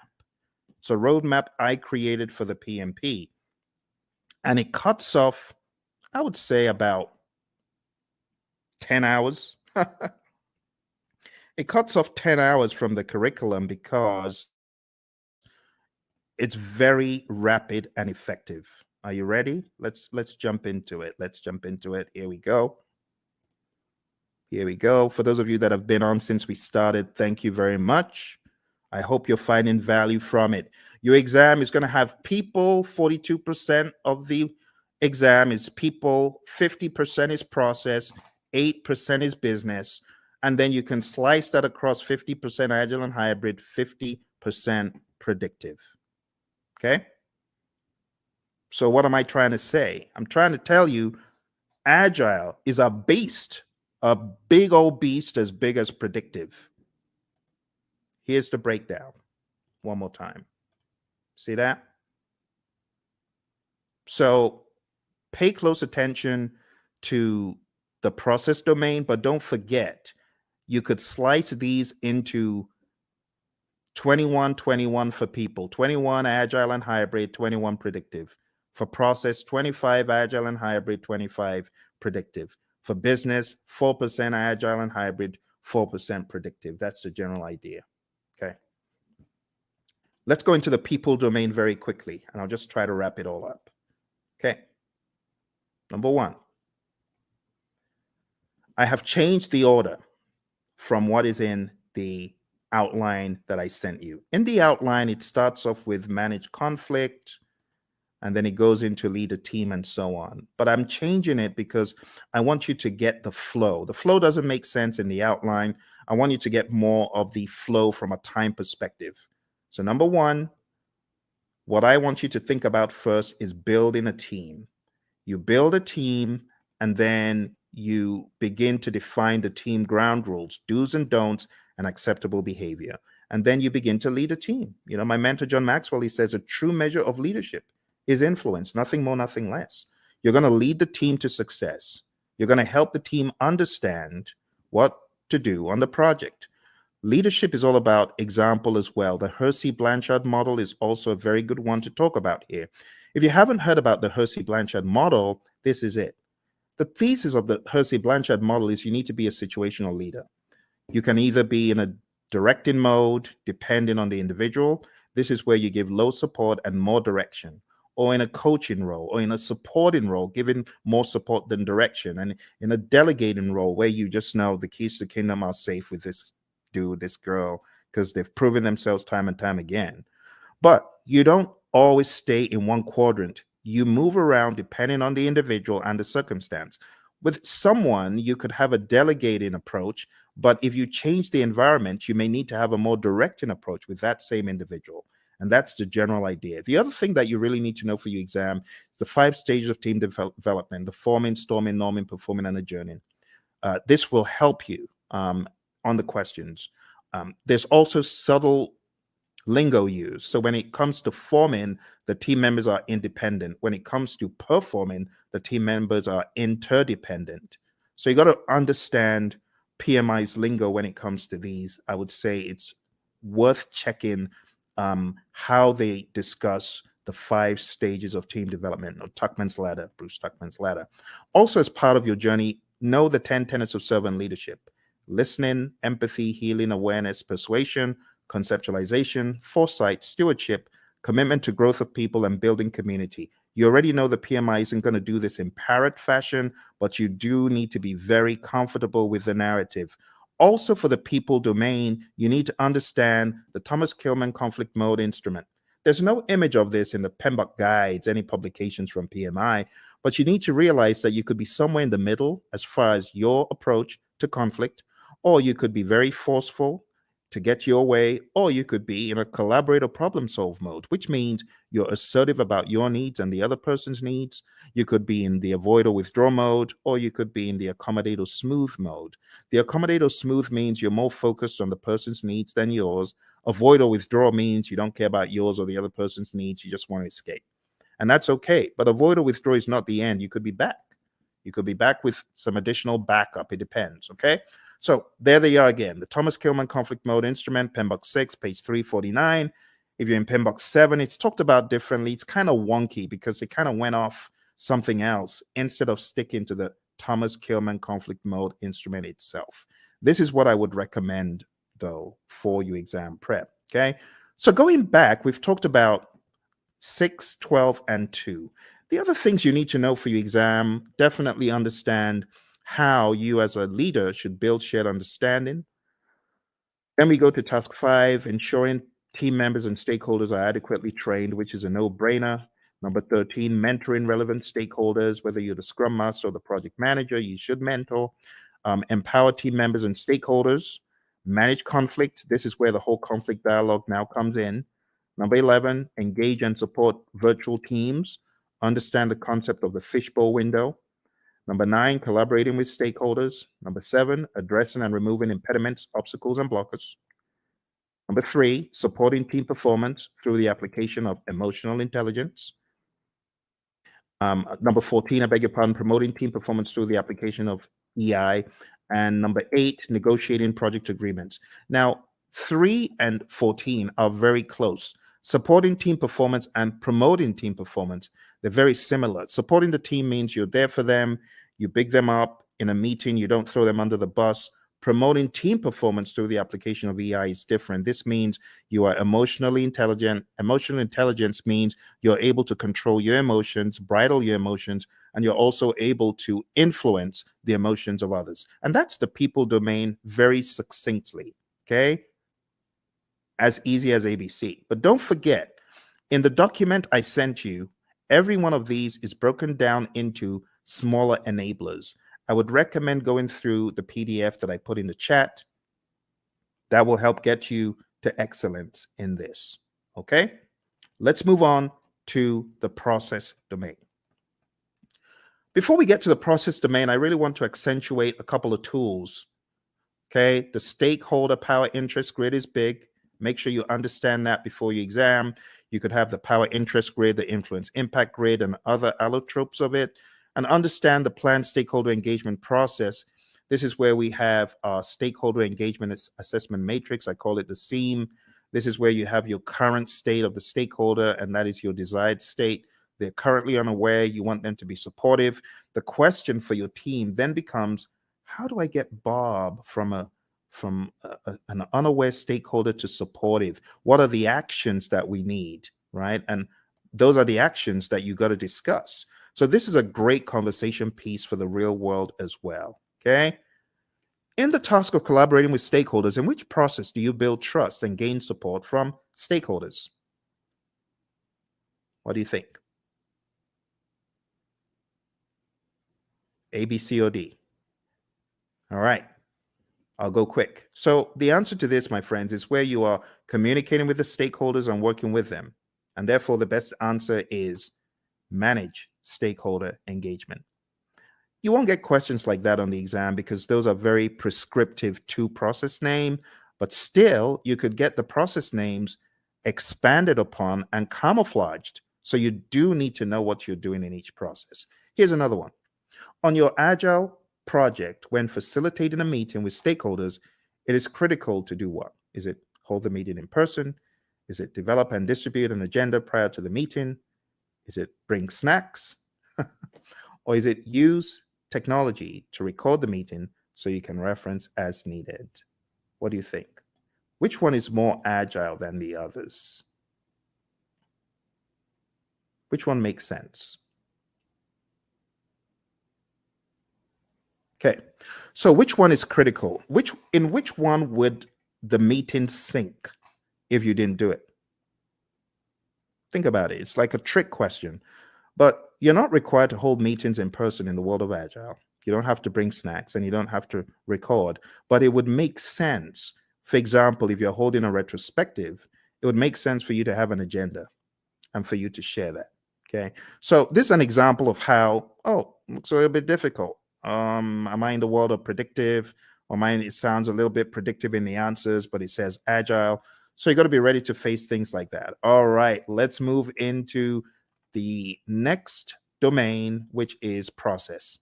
Okay, as usual, we have our roadmap, and these are the things we've just talked about. So I'll be very quick. Number one is actually task 13. So this is where you determine the appropriate methodology, the methods, the practices. Are we going to be agile, predictive, or something else? Then you got to establish a project governance structure for rules and regulations and how things work. And then number 9 is pretty much integration. You got to integrate project planning activities. Number 17 is plan and manage project or phase closure, pretty much close project or phase, which we've already looked at today. Number 8, plan and manage scope. Number 6, plan and manage schedule. Number 5, plan and manage budget and resources. So at a high level, number 8 is really scope management that we looked at. Number 6 is schedule management. And number 5 is budget and resources. I'm sorry, it's a little bit obscured because of the color on the screen. Number 7, plan and manage quality of products or deliverables. That's quality as a knowledge area. And all of these also double in the world of Agile. Don't forget. Number 3, assess and manage risks. We've taken a look at that. Number 12, procurement management, pretty much. Number 1, execute the project. Now we can execute the project. After you've done all that planning, now you execute with urgency to deliver business value. Number 16, ensure knowledge transfer for project continuity. Make sure that you're transferring the knowledge, because if that person leaves, what's going to happen? That needs to be your question. All right, manage project issues, have an issue log. Make sure you chase those impediments as vehemently as possible before they eat you alive. So we talk about impediments, obstacles, and blockers. So the question is, what is the difference between an impediment, an obstacle, or a blocker? And the answer is an impediment slows you down. An obstacle is in the way. Now you can go around it, you can go over it, but when it comes to a blocker, you're stuck in your tracks. You're stopped. That's really bad. They're all bad, but blockers are the worst because they just stop you in your tracks. You can't move. When we talk about managing project issues in the world of predictive, all of those things are in your issue log. You got to go after them. Manage project changes just means manage changes using your change management plan. Your configuration management plan must also be considered. This is manage project artifacts. 3 artifacts in Agile. Who remembers?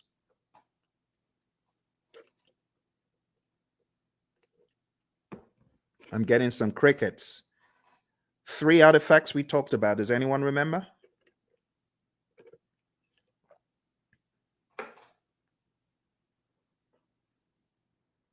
Hello? Everyone's quiet. Okay, I don't bite. All right, so the artifacts I was looking for from the world of Agile is your product backlog, your sprint backlog, and your increment or PSI. In the world of predictive, I was expecting the baselines and the plans pretty much. They're possible artifacts. We could also say our burn charts are artifacts from the world of Agile and things such as that. There are other things we could include. All right, managed communications is the next one. Pretty much managed communications, the communication knowledge area, and then engage stakeholders, pretty much the stakeholder management knowledge area that we've taken a look at. Okay, Don't forget, there's some really important stuff in the Agile Practice Guide as far as the incremental agile predictive iterative mantra, knowing when one is better than the other. So if there's a low degree of change, but there's a high frequency of delivery, it's incremental, stuff like that. This image is going to help you master. Again, know your Scrum, know your Scrum, know your Scrum inside out. Read the Scrum Guide. Make sure you go to scrumguides.org. As I recommended earlier, read it, go through it, go to Ken Schwaber's website, scrum.org, and make sure you take some of his Scrum basic assessments. They will really help you get very firm in Scrum. And don't forget the PMI's Agile Practice Guide, page 18, table 3-1. This is a table that you do, in my mind, absolutely need to know before your exam. And when it comes to the world of risk, just understand that risk can be positive or negative. Like in this image, we have, okay, the mouse gets the cheese. Well, that's a positive risk. Or the trap gets the mouse. Okay, it's a negative risk. But from whose perspective? From the perspective of the mouse. But what if we're talking about the homeowner? From the homeowner's perspective, what if the mouse gets the cheese? That's negative. So you always have to put on your perspective hat. Speaking of hat, the mouse is wearing a hat. So what strategy has the mouse adopted from this? Well, the answer would be mitigate. The mouse is trying to mitigate. Okay. Let's move on to the final domain. The final domain in this narrative, my friends, is a business domain. And in the business domain, we have 4 tasks. Number 1, plan and manage project compliance. Make sure that you are complying. Do not comply, because not complying could be bad. We're going to hear from our buddy Roy very quickly here. He's going to share an agile perspective of compliance. Let's hear what Roy has to say. So Roy, is this a good word in agile space? Well, maybe it's a necessary word. We certainly don't like it, but it is functionally correct. It is technically the correct word to use. But we do want to make sure that we're aware of what compliance regulations are in place, so that we don't get ourselves in trouble. But I also want to stress that there are actually times when we might intentionally decide not to be in compliance. I've done a lot of work in the finance space, insurance space, and sometimes they're actually having those conversations of, okay, there's a new regulation that just came down the pike. Is it cheaper for us, for at least for right now, to go do that and go make sure that we are compliant, or should we just pay the fees for a period of time and do that work later? So those discussions are they're valid discussions, especially when no one's being hurt. It's not about that. It's more about this regulation. We just can't get to it right now. It's going to cost us more to do it now versus later. So there's sometimes there's discussions happen, but those things are planned. They're understood. There are lots of discussions. Same basic needs, in an agile project as you would in a traditional project. It doesn't really change that much. But again, the difference is how we do it.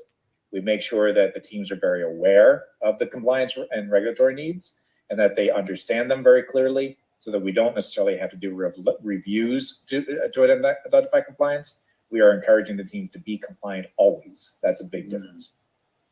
All right, good words from our buddy Roy. And like I said, if you want more of Roy and I's training coaching, going down to hpmexam.com, we have tens and tens of hours of both of us going back and forth talking about this stuff over and over again.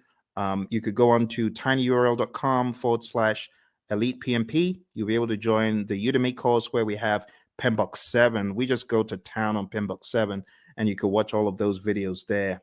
All right, moving on. Let's go back, and we're talking about business domain. Next thing is evaluate and deliver project benefits and value. So in the world of the PMI, they've become hypersensitive to the concept of benefits and value and outcome. It's no longer just about deliverable. Moving on to task 3, evaluate and address the external business environment changes for impact on scope. This is what a good product owner should be doing. A good product owner should always be scanning the boundaries and saying, what has changed in the environment? How does that affect our project? That needs to be the question. All right. As usual, I want to hear from my buddy Roy about environmental impacts. He always has such great wisdom to share. So let's listen to what my buddy Roy has to share. I hope the sound is coming across properly. It's a little bit different from Zoom's, this mechanism I'm using. So do let me know if you're able to hear the sound of Roy's voice. Let's listen. I'm glad to talk about the backlog. That's a very positive change. Obviously, observing and monitoring and all that sort of thing is really not that much different than you would do. That's a business thing. Your product management community, if you have one, they would be doing these sorts of things. And that part doesn't change. The part that does change, though, is that we're able to make those changes a lot faster. So if something is happening in the market, we don't have to wait 6 months or a year to implement it because of current projects. We change it now, or as early as is practical anyway. And the main reason that we can do that is because it's less impact to our schedule, less impact to our projects. We can make those changes a lot faster with significantly less impact to our project. All right, back to you, Phil. All right, awesome stuff from our buddy Roy. So now you understand the concept of the environmental changes and their impact on scope. We've got one more, and we're going to be done for the night. We're going to be done. So here's your last chance. Type in any questions you have. I'm sorry if you are typing in questions and I'm not seeing them. This is a different platform, so even though it's live, I am unable to see if you have chatted in anything. It's not coming through. You might want to go to LinkedIn and try, because a few moments ago, Lawan was chatting in and it did work for her on LinkedIn. So if you're typing in and it's not working, I am sorry. All right, let's go on to the final one, and it's support organizational change. And you as a project manager, this is your job. Your job is to support organizational change. If the organization is going through change, you got to be a champion for it. You got to make sense making sessions. You got to help the organization, right, in their sense making sessions. You need to spearhead and lead the charge. As it says here in what we have in 3.4, it says assess the organizational culture. That's number one. Number two, evaluate the impact of the organizational change to your project. And finally, evaluate the impact of the project to the organization. And then you got to determine required actions either way. That's the general idea. We're going to hear from our buddy Roy, and then we're going to wrap this up. So our buddy Roy is going to talk about organizational change from the world of Agile. Let's hear from Roy. So Roy, how do we think about supporting organizational change from this perspective?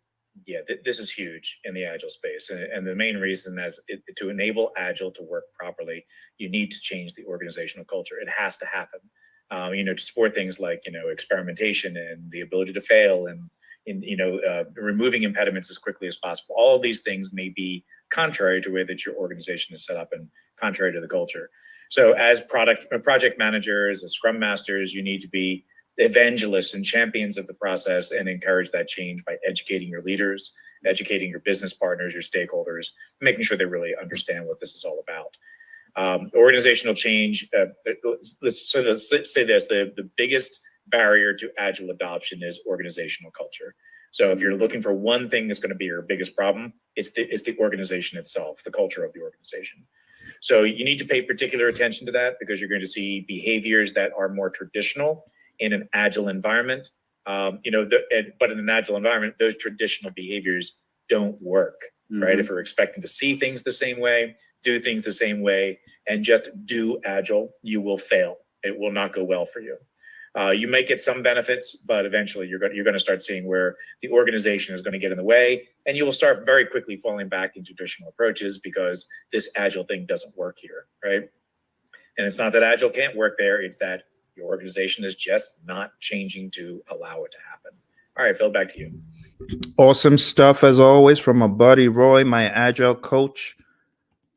Thank you, Roy. And with that, my friends, we are done. Or are we? There's one little piece left that I like to throw in at the end, just to help you see how far we have come. Because when I tell you we've climbed 1,000 mountains, you better believe it. We've climbed so many mountains that you won't even believe. When you see the roadmap of everything we've done tonight, you won't believe how much we've done. We've done a boatload of stuff. We've done so much stuff. It could actually be a little bit mind-boggling to you.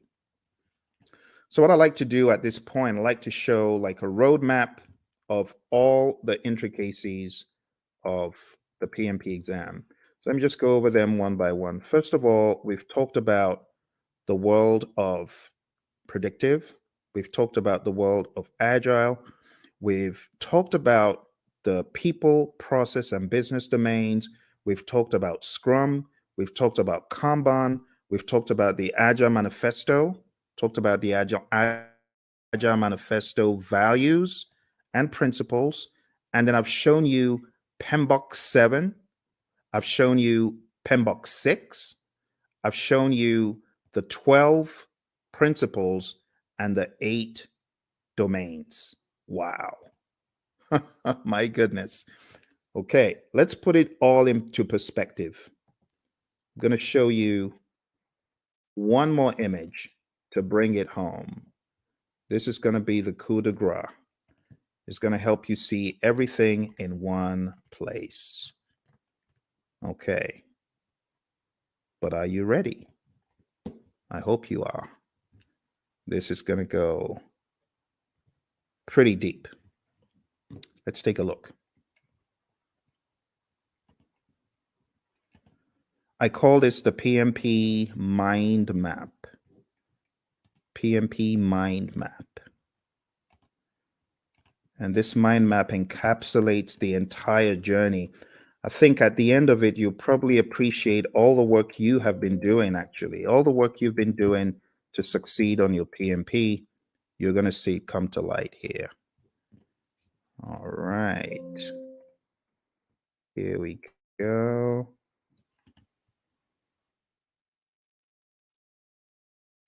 PMP mind map.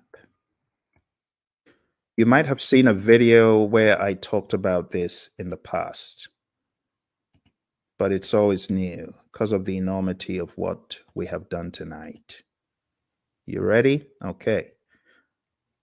I take myself off the screen so that you can see it. All right. So we've talked about everything here in the world of Agile. See that? Let's zoom in. Agile. Talked about the manifesto, talked about servant leadership, talked about charters, and these are some other pages that you need to focus on. We talked about predictive, 5 process groups, 10 knowledge areas, 49 processes, talked about the principles and the domains, talked about the PMP exam content outline. Quick note on hybrid, if you haven't already read pages 26 to 30 in the Agile Practice Guide, you definitely want to. And then we talked about Scrum. We went through the 3-5-3, and then coming to a wider view, we've talked about integration, scope, schedule, cost, quality, resources, communication, risk, procurement, and stakeholder. We've talked about people, process, and business. And then we've talked about some auxiliary things. I told you about my experience on the exam. You got to manage your time. I told you definitely take it at a test center. I wouldn't advise taking it at home. Bad things happen to some people who take it at home. Some people are able to escape unscathed, but trust me, when it happens, when the flying monkeys come out, it's no fun. And I know a lot of people who have encountered the flying monkeys. Get enough sleep for your exam and definitely do a lot of scenario-based tests. If you haven't taken my 200-question test, which you can find, actually, I've got 2 200-question tests on YouTube. If you haven't taken them, I highly advise that you do. I'm going to put them in the chat. Do that. So, well, my friends, thank you very much for joining me. I appreciate it. You take care, and don't forget, check out all the links, hpmexam.com, tinyurl/elite PMP, and tinyurl.com/elite CAPM. All right? You take care. All the very best. And bye.